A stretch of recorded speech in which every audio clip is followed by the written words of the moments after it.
Let's give another round of applause for Bernard and Dr. Wilkins, please.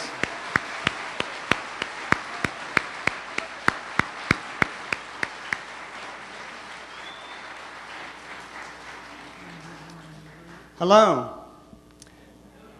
My name is Rocky Nichols. I'm the Executive Director of the Disability Rights Center.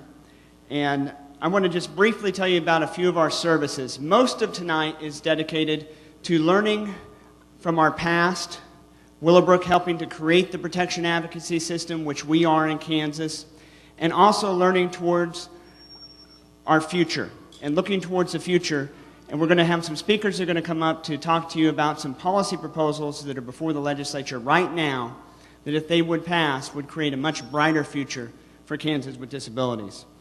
We are the official protection advocacy agency, and a lot of people ask us, what kind of service do you provide? Do you provide day services, residential, attendant care, HCBS?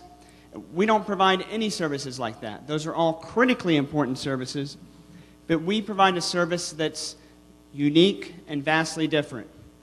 And the best way I can really describe it is that the Disability Rights Center provides justice. Justice for people with disabilities. And we do that through 3 core services. Thank you. Disability rights advocacy, which can be everything from legal representation, and Curtis introduced many of our attorneys who we have on staff right now, advocacy representation, self-advocacy support, or information referral. So disability rights advocacy. Secondly, public policy advocacy. We work with policymakers to try to enhance and protect the rights of people with disabilities. And thirdly, educating the public. And this event here is a perfect example of what we're trying to do to get the message out to the public, that there's a better way, that we don't have to have institutions, that we can have community-based services, and that we ought to ensure that services are sufficient and that the elimination of the waiting list needs to be the #1 priority for the state of Kansas.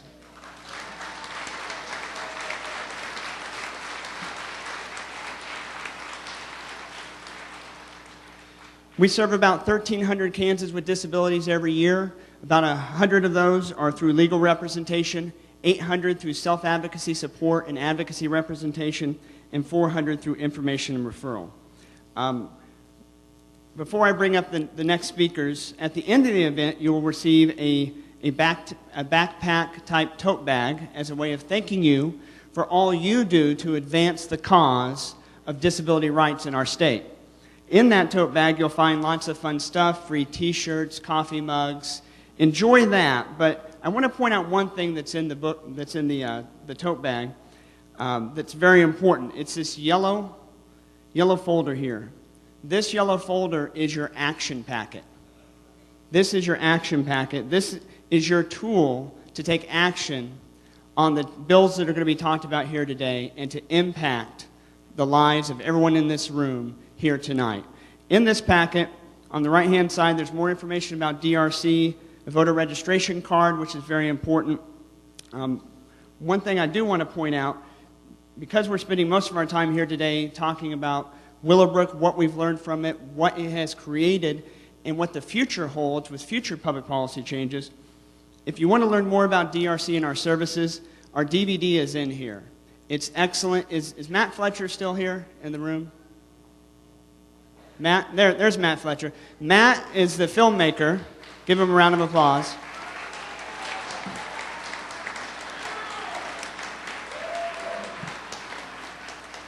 Matt's the filmmaker who made this DVD for us and did an incredible job.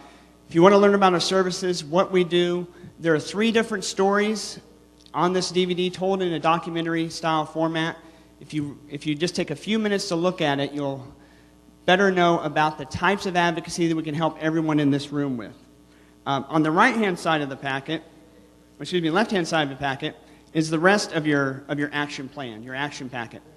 On this, you have a couple of key websites. One, ksdisabilityvote.org. That's our new website where you can go and get registered to vote right there. 2 other important websites. One website lets you find out who your member of the House and member of the Senate are. That's critically important because if you want to engage in this process, you have to know who the players are.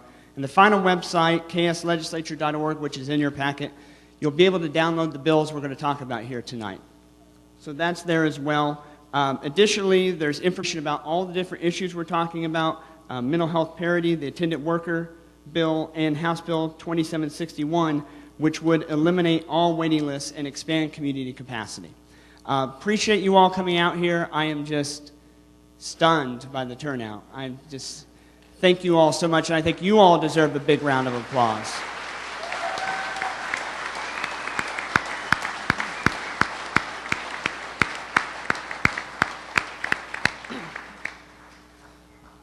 We're trying to give you the power of information, and speaking about the power of information, we want to move on to the next key of change, and that's the key of change to change public policy. And so I'd like to call up to the podium now Bill Brooks, Sharon Bird, and Kathy Lobb. They can come up. Places like Willowbrook and other large bed warehouses for people with disabilities used to be the norm. From this panel, you will hear some success stories about how Kansas has closed large bed congregate institutions. We've been successful in the past, and we need to be successful in the future. You'll hear about some of the keys to change involving deinstitutionalization in state hospitals. And after this section, then you'll hear about the keys for change involving some proposals before the legislature, specifically on mental health parity, the Attendant Care Worker Act, and House Bill 2761 to eliminate all waiting lists and expand community capacity.